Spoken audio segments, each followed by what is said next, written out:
It is so good to see you, to see your faces, those of you with cameras on, and otherwise, just to know you're there. This is a really important webinar, so I'm glad you've prioritized it. Just as we begin, I just want to let you know this is a webinar about the Common App Personal Statement. That's the essay that you write for your US applications. Now, another thing I want you to do is if you don't have a pen and paper in front of you, and your computer's not as good, a pen and paper would be better. I'd like you to just run and grab that right now. So please do that. I will give you, you're all young and fast, I'll give you about 15 seconds to do that. And because it's an interactive session, you are going to be doing a little bit of work today, so you need to have your pen and paper handy. And it's going to be a piece of paper you're going to share with your counselor. So try to be a little bit legible, or at least so you can read it and tell your counselor what you've written. And in today's interactive session, what I'm hoping to get out of it is for you to understand what the Common App Personal Statement is, for you to know why it matters, for you to know how to write it. And I have a little hint for you. There's not just one way. There are many ways to do this well. And to leave feeling excited about the process of writing your own. So I have lots of goals. And to keep it simple, just to let you know, I am going to call this essay the CAPS essay, Common App Personal Statement. It's just shorter and easier. So from now on, it's the CAPS. Okay, so one other thing, apart from the exercises we're going to do, you don't need to take notes, because I'm going to take the notes that I share with you and I'm going to put them in a document that we're going to put in all of your folders, so you don't have to write, you can just relax and process. So that's just to make it easier for you today. All right, so I'm going to start by tackling my first two goals, which were to tell you what the CAPS essay is and why it matters. The CAPS essay is a revealing, authentic, and engaging personal essay of about 600 to 650 words that's all about you. It's not a resume, though. It's not all about what you've done or your qualifications. It's a piece of creative writing that shows admissions officers who you are. And it matters because US admissions are holistic. Holistic means that they look at the whole person. They care more about just your academic record and the things you want to study at university. They want to know about your values, your motivations, your character, life experiences, the things that have shaped you. And along with your activities list and your test scores and your grades and your recommendation letters and supplemental essays, it's going to help them get to know you. The CAPS essay is the most creative part of your university application, and all or nearly all of your universities will read it. So now we know what it is, and hopefully you know why it matters. All right, so let's begin to work on how to do it.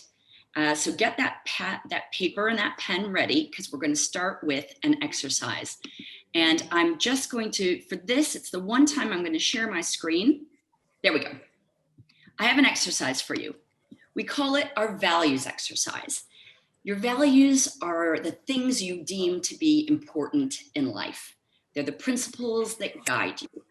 And I want you to look at this list. I'm going to give you 2 minutes. I'm going to time it. And I want you to write down the 10 values from this list that you think are most important to you. So go to it.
left.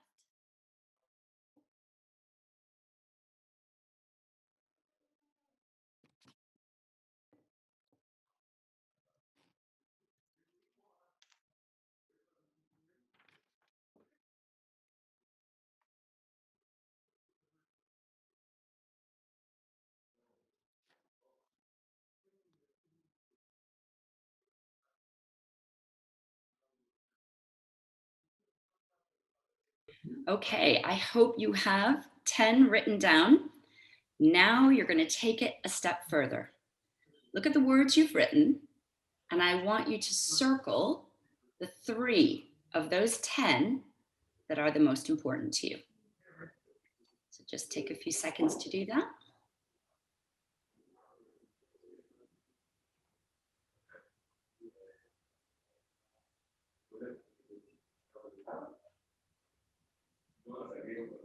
Okay, and now I want you to put a big star next to the one that's numero uno, your most important value, guiding principle. Okay, now have a look at those words you've written. In your Common App personal statement, you are going to show, not tell, those values. Maybe there's an experience you've had where you've had a chance to display them or where you felt them. And I want you to use these values to help you find a direction for your Common App personal statement. We're going to do another exercise, and hopefully if you put them all together, you'll start to see some good ideas. It might be helpful if I gave you an example. So last year I had a student who chose adventurousness and curiosity and independence. Those were her top 3 values. And when she wrote her essay, she didn't write, I'm curious, adventurous, and independent. That would just be boring. Instead, she told stories that proved that this was true about her. And I'm going to share her essay with you in just a little bit so you can see it. So likewise, you may have some stories that you can tell that will show your values as well. Now, this brings me to a little checklist of what makes a good personal statement. So I'll just, there we go. Good essays need to have the 4 R's, all right? Number 1, they're revealing. They show your values. They show your character. Maybe they show some interests or skills that you have, but they show you, the genuine you. Number 2, they're real. And that's, again, genuine. They are authentic. They show some vulnerability.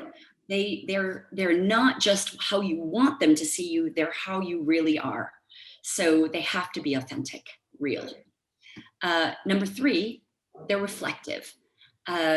You have had experiences in your life that are interesting, but you need to show the admissions officers through your essay what you've learned from those experiences. It's the so what of your story. So maybe you love fishing. You know, we have had a couple students write about fishing, and one of them talked about how it made him persevere because everyone else was quitting, but he stayed out there to catch the fish. And another one wrote about how everyone was better at fishing than he was, so he practiced. But so what? You know, I persevere at fishing. I practice fishing. So what? You need to take them perhaps to an analogy that says, just like I persevered or practiced here, so also I've done it in this other area of life, maybe in school, maybe in some charity work, maybe in something else you've done. So you're going to take your story and what you've learned from it and apply it. And if not to something you've actually done, maybe to the future and how you see yourself acting on the campus. Okay. Finally, it has to be written well. You need to have no spelling mistakes, no grammar mistakes. We'll help you make sure that's all the case. But more than that, it needs to have good word choices. I'll talk a little later about cliches. You know, you need to choose good words, but not trying too hard words. It should be a natural. They should be able to hear the way you talk when they read your essay, okay? Within reason. And also it needs to be well written in terms of having good flow, a good opening, a good closing. So all these things are really important when you're writing your essay. Okay, I'm going to jump off sharing now and just go back to talking to you. Whether your essay is funny or serious, whether it's about something extraordinary or mundane, the 4 R's should be in your essay, okay? Revealing, real, reflective, and well-written. So just keep that in mind. And again, all this will be in your notes. So now, I am going to read a sample to you. And I'm hoping that this will show you a little bit about what I've been talking about. Hopefully you'll see some of these points when you hear this story. Okay. It is actually the student who was curious, adventurous, and independent. And hopefully you'll see that. As a 6-year-old high up in the air, I realized I was in danger. Clinging to the branch for dear life, I was more concerned about the severe consequences I'd face from my mother than falling to my death. I hung pathetically, mentally calculating how many bones I'd break on the way down. But this was not the first time I'd ended up in trouble. The previous week at school, when learning about droughts, I had to estimate the quantity of toilet paper a family would need for a week. My problem solving involved fully unraveling 5 rolls. I was convinced that the practical experiment would be the best way to find the answer, but my ingenuity resulted in a week's detention. Eager to avoid similar punishment, I gathered my courage and extricated myself from the tree. Despite regular scoldings from teachers and parents, plus a few scratches, these early years developed traits I'll value forever. Not only my willingness to climb trees, but also my eccentric approach to life, an attitude that will help me reach heights I'd never otherwise experience. So she starts out with a little anecdote from her past. And then the reader's hopefully quite interested in wondering, where's this going? You know, where's this funny kid that unravels toilet paper and gets stuck in trees? Where's she going from here? And it really changes direction now. And hopefully you'll see how it all comes together. My hands-on, headstrong attitude was magnified by my choice of literature. While others dove into the Hunger Games, I fell in love with the classics. Little Women, Anne of Green Gables, and Little House on the Prairie captivated me. Of all the exciting heroines, Little Women's Jo particularly appealed to me. This intrepid young woman always chose her own path over more conventional routes. As an ardent feminist, I worship Jo for her insistence on not letting social conventions constrain her from achieving what she wanted and rightly deserved. My analogous attitude has been invaluable throughout high school in ways that are at times unusual. Okay, so now she's moved out of that tree into where she's going with the rest of the essay. And you know, her focus in this essay is a parallel between Jo from Little Women and herself. Jo is someone she idolized, and she sees similar traits between them, and she tells engaging, well-written stories that prove her point. She displays some vulnerability when she shares that she's prone to snap judgments and needs to learn from her mistakes, just like Jo. And at the end, she looks forward. She basically tells the admissions officers, this is what you're getting if you welcome me to your campus, through her essay. So that's an essay where stories, in her case, about identity are linked by a theme. But that's just one kind of essay. There are other awesome ways you can do it. And again, I'm going to share not as much as that one, but I'm going to share some short examples of the openings of some of our favorite essays from our students that show other styles of essays. The other 4 categories, besides sort of an identity essay like she did, would be how I overcame a problem or a challenge. Maybe you've faced an illness or an obstacle or had a relationship conflict, and maybe there's a story you have to tell about that. Maybe, the second one, you've had a life-shaping experience or relationship, and maybe it's taken place in a short period of time or a long period of time. Both ways work. Third, maybe you've got a passion or a talent or an ambition, something you just love, that's deeply meaningful to you. It could be a hobby even. It could be a school subject. It could be a treasured object, but you love it and you just have to talk about it, and it reveals you. In this category, we had a student last year who absolutely loved saltwater crocodiles. He was obsessed with studying them, and he just had to write one of his essays about it. He ended up not writing his CAPS essay about it, but he used it somewhere else really effectively because he was so into saltwater crocodiles. Another student used tape to hold up his football boots, and he always would take the tape off afterwards and roll it on itself until he made the sock tape ball, and it became quite huge, and he took it with him everywhere he went. So this object was something he loved, and it meant so much to him, and he wrote an essay that actually talked about what happened when he lost it. So, those are just some samples that relate to that approach. Maybe there's something you love. Maybe you have a passion. But I want to give you some examples now so you can hear how these kinds of essays might work and begin to imagine what you could do. The beauty is none are the same. There's no formula. When you hear these, you're not replicating what they're doing. You're just seeing how many amazing ways it can be done. So you can find your own story within yourself. Okay, so here's a problem essay. And this first problem essay is someone who had quite a severe problem. She writes, "I'll never climb Mount Kilimanjaro. I'll never wear high heels. I'll never catch a softball with my right hand. More than that, I remember the first time I completely dressed myself. The first time I could bend my leg without anyone's help. The first time I could lift a pencil off the floor. All seemingly minor actions until you've lost the ability to do them. Suffering a stroke at the age of 5 has forever changed me. I've learned to endure physical and emotional pain that I didn't think possible. But the growth I've experienced has been even greater." So that's your first paragraph. And I'm hoping the reader, has chills down their spine and is thinking, I want to hear what you've been through. I want to hear who you are and how you overcame something that big. But the good news, my friends, is challenges can be more lighthearted too. They don't have to be that enormous. You might say, well, nothing serious like that's happened to me, but something's happened to you. You've faced some sort of challenge. So here's a more lighthearted one. I have actually, okay. So this student asked the same girl out 4 times, was rejected 4 times. So listen to what he says. "Some say love hurts. Others argue that unrequited love hurts more. And some confidently assert that rejection hurts the most. Ha, they know not. I, however, know the pain of being in love with the same person in the dandiest unrequited fashion and facing rejection 4 times over. Oh yes, you heard me right.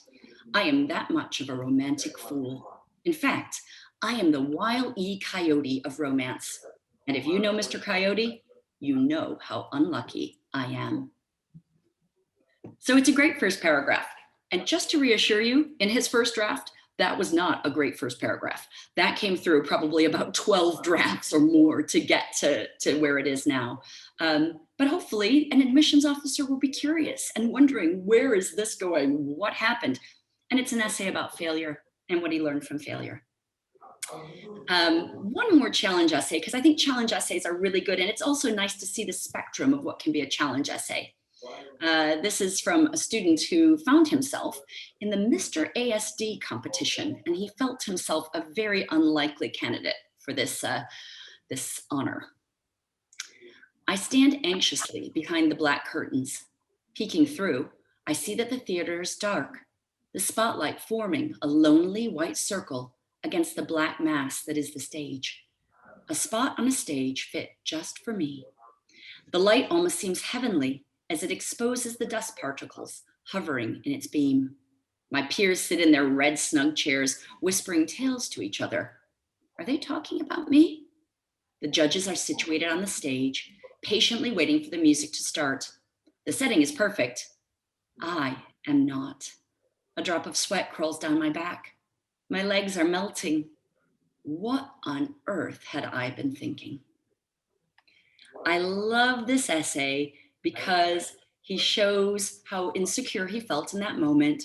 He shows how vulnerable he is. And later on, he shows what he learned from it all. And admissions officers are going to be rooting for this student and the two others as well. They're going to, you want your admissions officer to be on your side. And all three of these do that. So my question to you, and you can even write this down if you have an idea. Have you ever overcome a problem? Have you taken on a challenge, big or small? Just has to be meaningful to you, and you have to have learned something from it. If that's something you can do, there's an idea for you. Next, let's look at the second category, life-shaping essays. Now, my first example is just an ordinary event that took on some really special meaning. Our student was shaped by his relationship with his father and by a visit to a unique restaurant. He does something that I really like. I'll just tip you off at the beginning. He alerts your senses. You can see what he's going through. You can sort of smell and taste some of what he's going through. And using the five senses to evoke a response in your admissions officer can be a really nice strategy. So be descriptive and colorful in your writing. Every Saturday morning, I wake up smiling. I know I'm going to be fed. Not the everyday mundane fare, but something special. I love food, and it's a passion my dad also shares. However, my banker father works abroad during the week, so we've created our Saturday dinner ritual to make up for lost time. Since I'm an adventurous eater, loving foods ranging from a spicy masala to sashimi, I usually choose what we eat. But 2 years ago, the power shifted. My dad said he was taking me somewhere special. So, you can sort of see the masala, you can see him waking up in bed, you sort of just get a picture of this guy in his life, and you get a picture of his family dynamic, and you just learn lots of little things about him through the story he tells, not because he's just listing these things. And you can do that too. Okay, the next student was hit by something a bit bigger. This guy had an existential crisis and an aha moment. And here's what he says. For as long as I can remember, I've been the odd one out. I was the shy, nerdy kid who sat quietly in the corner of the classroom and spent time at home trying to improve my score on the next test or the next video game. I'm still the odd one out in my family, a very traditional group of people who have little interest in technological advancements. My granddad doesn't believe that Teslas can steer themselves. My friends used to joke that I was adopted. If it weren't for my physical resemblance to my family members, I might have thought it was true. So there's a little vulnerability there, some honesty. In the next section, I'm not going to read the whole thing, but he goes on to reflect on why he can relate to his favorite childhood character, Haddock Hiccup from How to Train Your Dragon. He says, Hiccup was the clumsy, inventive son of a Viking chief. I was the introspective, science-loving academic in a conventional Middle Eastern family. Shortly after this, we get to his crisis and the big aha moment. He says, my epiphany came the following year. I remember lying on my bed and asking, who am I? The first things that came to my mind were, well, I focus on my schoolwork a lot and I love playing video games with my friends. Running out of ideas, I felt alarmed. Is that it? Is that all I am? It can't be. My existential crisis abated several nights later when I wandered onto the back lawn, looked around, and saw the mountains that surrounded me. I'm not going to go any further, but at this point, he explains how he discovered his love for space, and he shares an ambition to one day work for the UAE Space Agency. So it's real, it shows where he's been, what he's thought about, what he's learned, and where he sees himself going. It's a lovely essay, and I think admissions officers were completely rooting for him when they read this. So, have you had a life-shaping experience, big or small, based on perhaps a relationship or an event or a realization? Lots of things can trigger this. And I am going to give you a list of questions later that you can use to help you trigger some ideas. Okay, so the final category where I want to share some samples is some essays related to the third category, a passion like a talent or something you absolutely love. So my first student is an aspiring engineer. Listen and see what he's passionate about. I'm in the middle of a tropical forest, working so hard that I can't tell the difference between rain and sweat. Surrounded by the scent of damp soil and the occasional rumble of thunder, I notice that it's getting dark, but I can't stop. I'm building a magnificent treehouse. He goes on to explain how year after year, he and his brother tried to build a treehouse in Kerala, and each year they completely failed to do what they wanted to do. They did a lot of building, but they didn't accomplish their goal to actually sleep in the treehouse overnight. But along the way, he developed some really cool skills that are also his that displayed his values. He displayed he learned to be resourceful with his tools, and he also learned to persevere. So, and he talks about how he applied those skills he developed in this experience of joy and failure to winning some pretty impressive competitions later. And he finishes by saying, "My past experiences have made me resourceful, and I'm ready to take on all challenges." So I mean, we just thought that was a lovely essay because it showed what he loved, building things, building tree houses, and it also showed what he learned from the experience. There was a lot of reflection in the essay. Okay, so last sample. This student loves something completely different. He wanted to study, he's studying economics now, but what he loved was movies and languages. And the essay is not about econ at all. It's about the other things. By the time I entered high school, I had memorized the Internet Movie Database score for almost any movie you could name. While my classmates longed to meet the biggest superstars, I just wanted to see how Roger Ebert had rated a movie. My love for films started as a youthful curiosity, but blossomed into a life-changing experience with languages. He goes on to talk about how he used to watch films in both Japanese and Mandarin when he lived in those countries. He links his Indian heritage and his vision for the future, ending by saying, "The world is my film reel, and I can't wait for the action to begin."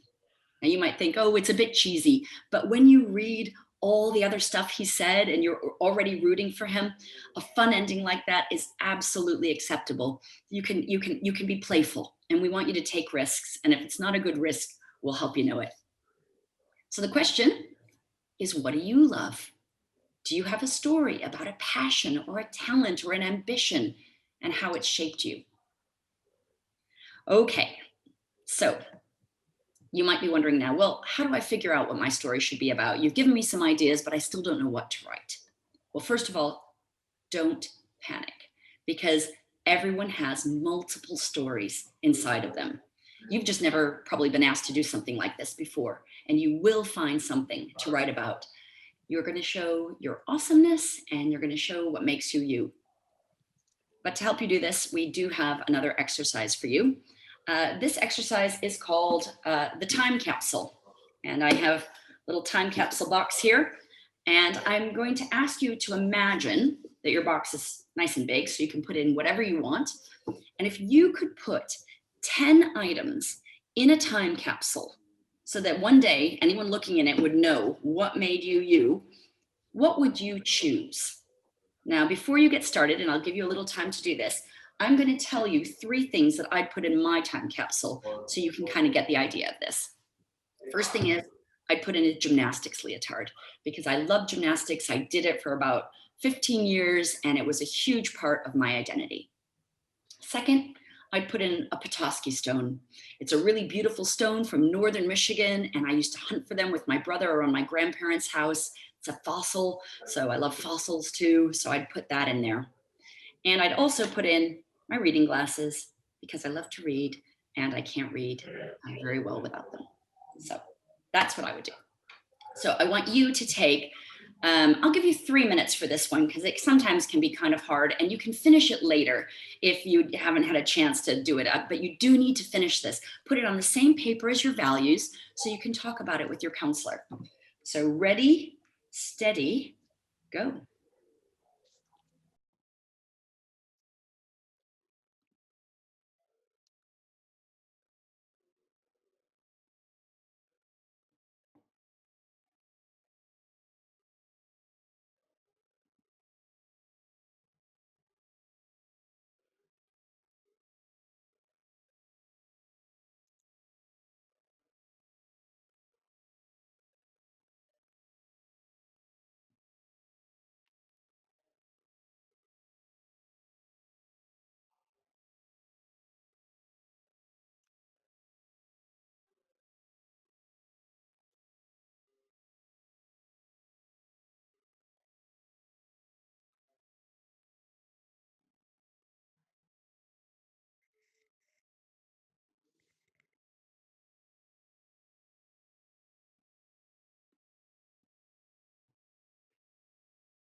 We have about a minute and a half left.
Okay, you can start to wind up now.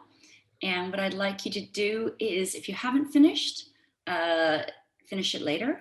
And if you have finished, look it over and see if you still think that's what you would put in, maybe if you look at it tomorrow or the next day. Do you remember the 6-year-old student in the tree? Well, she put her Kindle in her time capsule. And when we went through her values and her time capsule, I asked her, oh, well, you must like to read. Tell me about your favorite books. And she told me about Little House on the Prairie and Anne of Green Gables and Little Women. And that got us to Joe. And that's when we started looking and thinking about that something she loves and a character she loves and can relate to and her own values. And we saw the overlap. And I started asking her, so where have you been like Joe? Where have you been adventurous? Where have you been independent? And we started looking through her stories and put together sort of a selection of stories that backed up those parallels with Joe. Another student put her ballet shoes in her time capsule. And when I asked her about that, she said, oh, yeah, I used to do ballet. I loved it, but now I love jazz. And so, the essay wasn't even about ballet in the end. But when I asked her why she liked jazz, she said, well, because it's so balanced. It's fast and it's slow and it's flowing and it's stiff. And, all the moves are, there's just a balance. And I just like that, which wasn't surprising because balance was one of her values. And she ended up writing an amazing essay that talked about balance in different places in her life, in her identity, in an academic passion, and in jazz. So, this time capsule exercise sitting right next to the value exercise can help you generate some good ideas for a story and talk it through with your counselor. Don't just do it on your own. We're here to help. We're dying to help. We love hearing your stories and learning more about you. So what happens next? Okay, so the next step is, and this is not today, this is over the coming week or two, we want you to write down 3 ideas for your CAPS essay. We want you to look at your values, look at your time capsule, talk to your counselor, and also you're going to look at a list of questions and the notes from this talk that I'm going to put in your folder just to refresh you. And you're going to generate 3 essay ideas. I want you to think of them as like an elevator pitch, like you're in Hollywood and you only have those few minutes to tell, the big producer your idea. So you're going to keep it short. It's going to be just a paragraph on each one. It's not a line, it is a paragraph, because you need to sort of flesh out, well, I see the story as possibly like this, the message could be this. So I'll give you an example might help you. A few years ago, a student gave me 3 ideas. He talked about the time he landed the role of his dreams in a drama production at school and how it kind of went wrong and it didn't end up being the way he thought it would be and the lessons he learned from that. And that certainly could have worked. It was definitely material that could have turned into an essay. He also told me about the time he threw up on one of his cousins in Boston after eating too much clam chowder. And what a disaster that was, because he so wanted to impress this cousin, because he was like little and the cousin was, teenager. And it was, he talked about how it took a long time to bring that relationship back around so the guy could stand him. But he drew an analogy to another place in his life where he had to find a way to solve a problem. And the comparison was quite nice. And that was a great idea. He ran with that one. And thirdly, he suggested an essay about his grandfather. And the grandfather essay wasn't such a good idea because he didn't really have that much to say about himself. It was just how much he admired his grandfather. And that's never a good idea. You may have the world's most amazing, sister or grandfather or cousin, but they're not applying to college, you are. And the only way you can effectively write about them is if you write about how that relationship shaped you, with the emphasis being on you, not on the other person. This leads us very nicely into a series of don'ts and do's. I'm going to do the don'ts first. Again, you can just relax and listen. All these notes will be in your folder. So the first don't is don't write about someone else. I think that's clear now. Keep the essay about you. You can have other characters in it, but the focus has to be on you. And if you want to write about your grandfather, talk to your counselor, because there can be good ways to do it. I had a student do it last year as part of his essay. It can work, but it can't be the main part. Also, don't rehash your resume. There's just no point in telling him about your skills and interests. That's in your activities list and other parts of the application. Don't overlook the mundane. A grocery store visit could become a story. So, if you think, I have no stories, yes, you do. Lots of things can be a coming out personal statement. Don't write about the big game. If you are an athlete, it may be really tempting to write about a super meaningful game that you lost or that you won. But unfortunately, sports essays are a bit cliche. They're super common. Admissions officers have heard them so many times before. It doesn't mean you can't do it. It just means if you do it, you have to do it special, different, and in a way that reveals you in a lovely way. You got to talk to your counselor about it. It's not the best direction to go, even if you love sports. But think about our guy with the sock tape ball. There was some sports in that, but it ended up being about something quite different. Don't write about being a third culture kid. I know it seems like an obvious thing for all of you to write about because you are, and it's really cool. But again, it's very common, especially when you understand that your admissions officer who's reading your essay is going to be reading essays from all the other kids in Dubai or wherever you live. And that means that they're going to see that third culture kid story again and again and again. And it's not going to seem nearly as fresh as it feels to you. We have seen it done well. It can be done. The guy who wrote about the movies actually had an element of that in his essay. And so it can be part of it, but that's not just the main focus. It should be that plus if you do it. Don't write about a volunteer trip. I know lots of you have gone on service trips for 1, 2, 3 weeks, and it was meaningful, and maybe you saw how privileged you were, and it changed the way you think about the world. They have heard that many, many, many times before. And it doesn't mean it isn't meaningful. It just means they'll almost roll their eyes and say, here comes another one. And you don't want that. You want to keep it fresh. Don't fall in love with the thesaurus. Lots of people think, oh, my vocabulary is not very good. I need to be a better writer. And so they'll write, a myriad of truculent mosquitoes caused a plethora of crimson welts on my lower extremities. Yeah, don't do that, okay? You've got to write naturally, like you speak. They want to hear your voice like you're talking to them. And if a better word choice is possible, we'll suggest it. If you want to use a big word and you normally talk like that, we'll go for it, but just know that it needs to feel quite natural and be easy to read. And the 2 most overused words in college essays, myriad and plethora. Avoid those 2 like the plague.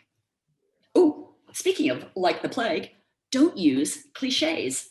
The cliches sometimes feel like the obvious thing that you want to say, but the truth is only time will tell if cliches will help your essay But since what goes around comes around, admissions officers have heard it all before. It's better to be safe than sorry. You should avoid cliches like the plague. Got my point? All right, no cliches. And then finally, you don't want to use stories that would embarrass your grandmother. You wouldn't want to say around her. You need to balance keeping it real with too much information. So topics like mental health struggles, sexual experiences, drug use, legal problems, all these events and issues are very real to people, and they may be an important part of, how you've become who you are. But the college essay is probably not the best place to put them. Again, it's something you can talk about with your counselor if you really want to do it. In rare occasions, we've seen it done well, but I'll give you a couple reasons, two good reasons why you don't want to do it. The first is you don't want your admissions officer to worry about whether you'd be able to get through school. Talking about mental health problems, it's almost it is an epidemic now, and you don't want them to be worried that you're going to struggle to get through your 4 years of education. And they won't be judging you for it, but you still don't want to give them cause for doubt or alarm. Another reason might surprise you. These essays are incredibly common. They are cliche. Admissions officers say that they see this all the time. They also say they're fairly shocked by what students tell them. And students may think they're being edgy and real, and that'll make them stand out. But actually, when you do this, you lump yourself into a surprisingly large group of applicants. So it's just not that original, and we'd encourage you to avoid it. Okay, now for the do's. All right. I think you know already you need to be descriptive and possibly sensorial, visual, create mental pictures in your reader's mind. So, you're not talking generally, you're helping them to see what's going on in your life. You want to show, not tell. Again, I think that's perfectly clear. Be personal. There is the old, if the essay was dropped on the floor test and someone picked it up and they read it and they were at your school, they would know this could only be about so-and-so. Humor. Some people say, well, should I be funny in my essay? And the answer is, if you are naturally funny, if being funny is an important part of who you are, it's okay to use humor in your essay. You don't want to try to crack them up. You still need to be taken seriously. And if you're not naturally funny, there's no need to try to be. Plenty of great essays are written without any humor, but it can be done. This is super important. You need to organize your essay. It needs to flow.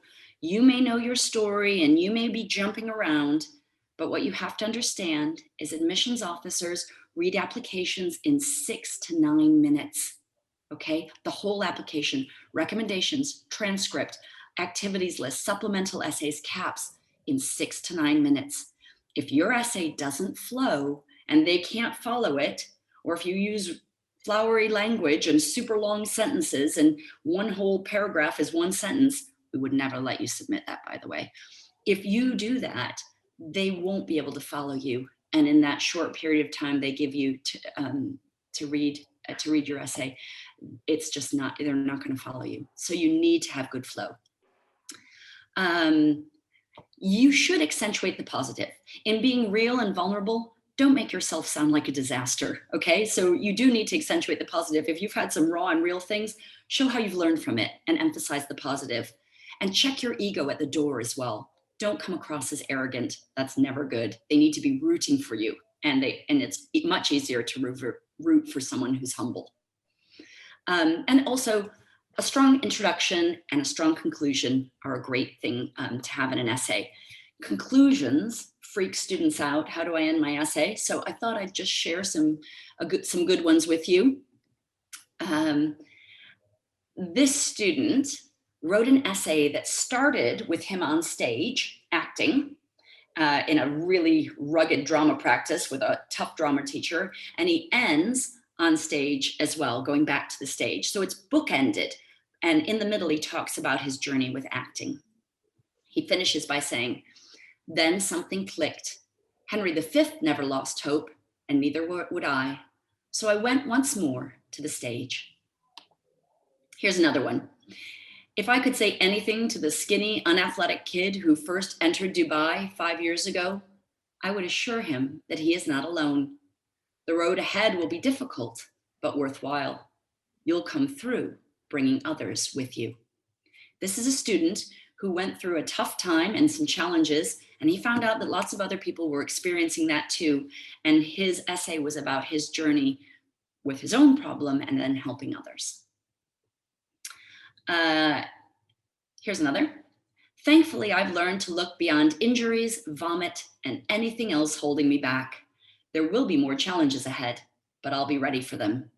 That's the kid who barfed on his cousin. "My stroke was conquered long ago, but its positive effects will last a lifetime." All these kids are showing what they learned. At the end of their essay, they're just summing it up as that last thing in the admissions officer's mind. And then we have this one. "And it's a given that I'll climb and even dangle from more trees in the future. However, no matter how high I reach, like Joe, I'll proudly stay true to myself and my values," which was a beautiful closure to a lovely essay about herself. Okay, so a final thing I want to mention is the prompts. You may be wondering, why hasn't she talked about the prompts? The Common App just announced them. They've just released them. But the reason I haven't talked about them is because you can write about anything you want. And we don't want you to feel limited by focusing on the prompts too much, reading through, picking one and saying, I'm going to write an essay about this. We want you to think about, any problems you faced, any things that have shaped you, any things that you love, and write about that. And then we'll find a prompt that will work, I promise you. And the reason I can promise you that is because the last prompt is share an essay on any topic of your choice. So one of the prompts is going to work. And you should look through them. I'll put them in the notes, but don't get hung up on them. Oh, the one thing that's kind of interesting about the prompts is that they did add a new one for the first time in ages this year. And I think it's indicative of the COVID season that we are still in. It says, reflect on something that someone has done for you that has made you happy or thankful in a surprising way. How has that gratitude affected or motivated you? And maybe that does inspire you. And if it does, there's a story. There's one of your 3 elevator pitches, because you're not just going to go write an essay now. You're going to write down 3 ideas, short paragraph on each of them with your ideas. And you're going to do this even if you've written a draft of your CAPS essay already. So I'll just finish by saying, it can be hard to write about yourself, but I do hope you're going to enjoy trying it out, especially if you've not done it before. You might be a change agent, a pragmatist, an encourager, an overcomer, a visionary, a friend, someone who works really hard. But whatever you are, the admissions officers want to see that, and they want to see how you see yourself. They're far more interested in that, in seeing how you write. So this is not an English class assignment. This is just you being you on paper. And I just will finish before questions by saying, I'd like to give you some reassurance. In the coming months, you will create an interesting, well-written essay that reveals your values, skills, character. And it's going to be a good essay. And we cannot wait to read what you send us. So I've used up most of the time. I'm sorry for that, but does anyone have any questions?